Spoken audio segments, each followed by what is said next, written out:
और 4 वो सच जो अंदर तक हिला दे। अतीत अगर लौट आए तो आज का हर कदम कांपने लगता है। रात को घर लौटते हुए अनाया का मन भारी था। आरव की कहानी जानकर उसे लगा जैसे उसके सामने एक आईना रख दिया हो। दर्द का आईना।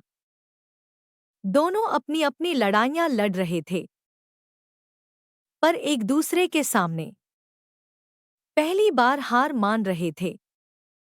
लेकिन घर का दरवाजा खोलते ही उसकी जिंदगी ने अचानक करवट बदल दी। माँ हमेशा की तरह किचन में नहीं थी। पापा टीवी के सामने नहीं थे। पूरे घर में अजीब सी खामोशी थी, जो अनाया को अंदर तक चुभ रही थी। मान, उसने आवाज लगाई। कोई जवाब नहीं। पापा। बस सन्नाटा। उसका दिल जोर से धड़कने लगा। वो तेजी से माँ के कमरे की ओर भागी। कमरा खुला हुआ था। माँ बिस्तर पर बैठी थी, पर उनकी आंखें सुर्ख थीं। कांपते हाथों में एक कागज था। अनाया घबरा गई। माँ, ये क्या है? आप रो क्यों रही हो? माँ ने कागज उसके हाथ में दे दिया। वो एक मेडिकल रिपोर्ट था।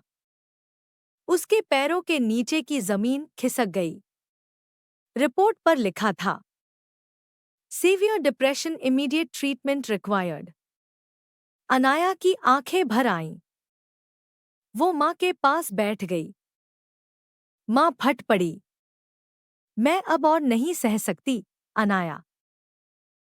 तुम्हारे पापा का गुस्सा, ये अकेलापन, ये अंदर का डर, सब मुझे धीरे धीरे खत्म कर रहा है। अनाया सुन्न हो गई।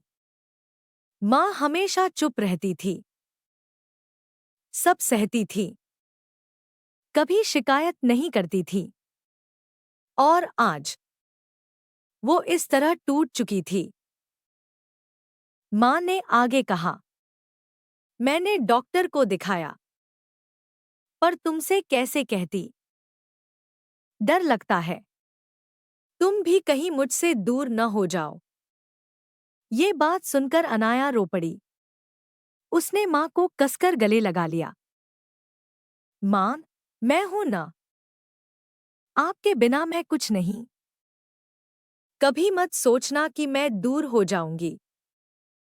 तभी पापा कमरे के दरवाजे पर खड़े दिखे। उनकी आंखें नम थी। मैंने कभी सोचा भी नहीं था कि मेरी आदतें उसे इस हालत में पहुंचा देंगी। ये पहली बार था जब उसने अपने पिता को पछताते देखा। पापा ने धीरे से कहा, अगर तुम चाहो तो हम सब काउंसलिंग कराएंगे। मैं भी जाऊंगा।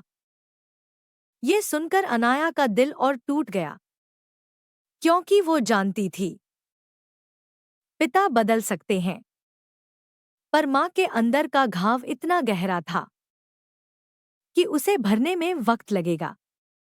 माँ को नींद की दवा देकर सुलाने के बाद अनाया खुद छत पर जाकर बैठ गई। हवा ठंडी थी, पर उसके अंदर एक तूफान चल रहा था। क्या वो इस टूटते घर को संभाल पाएगी? क्या उसके पास खुद के लिए भी थोड़ी सी खुशी बची है? तभी उसका फोन वाइब्रेट हुआ। आरव का मैसेज, आप पहुंच गईं। आज आप कुछ परेशान लगी। सब ठीक है। अनाया फोन को देखती रह गई। उसका दिल कहा, सब बताकर हल्का हो जा। लेकिन दिमाग बोला, वो खुद टूटा हुआ है। तू अपना भार उस पर मत डाल। कुछ देर बाद अनाया ने बस एक ही लाइन लिखी, आज बिल्कुल ठीक नहीं हूं। आरव ने तुरंत जवाब दिया, क्या मैं आ सकता हूँ?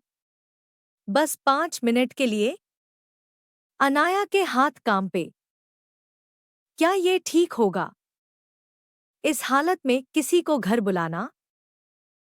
लेकिन आज उसे किसी अपने की जरूरत थी। उसने बहुत धीरे, बहुत डरते हुए लिखा, हाँ, आ जाओ। Episode 4 ends.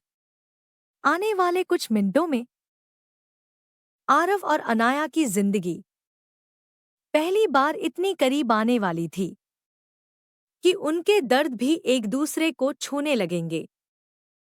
लेकिन वही नजदीकियां उनके रिश्ते की सबसे बड़ी चुनौती भी बनने वाली थी। अगर कहानी दिल को छू गई हो तो लाइक कीजिए, कमेंट में बताइए कैसा लगा, और अगला एपिसोड पाने के लिए सब्सक्राइब करना ना भूलें।